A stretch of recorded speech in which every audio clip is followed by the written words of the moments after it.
गोंदिया जिल्ह्यातील जाणारा राष्ट्रीय महामार्ग क्रमांक 53 मुंबई टू कलकत्ता या मार्गावर नवीन पूल उभारण्यात आलेली होती मागील 6 महिन्यापूर्वी।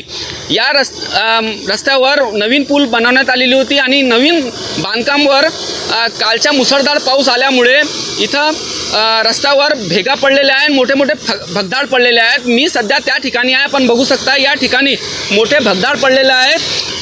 पहिल्याच पावसात राष्ट्रीय महामार्ग क्रमांक 6 सध्याच्या क्रमांक 53 वर गोंदिया जिल्ह्यातील देवरीपासून 8 किलोमीटर अंतरावर असलेला मासुलकसा घाटाजवळील 6 महिन्यापूर्वी तयार केला नवीन उड्डाणपूल रस्ता मंगळवारी खचला।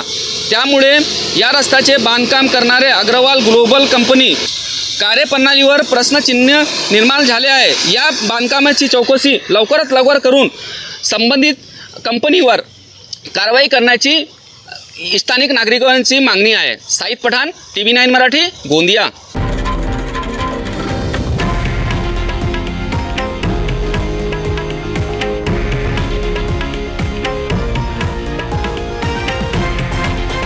हे आहे देशातील नंबर 1 न्यूज नेटवर्क आणि आपण पाहत आहात TV9 मराठी, एकमेव।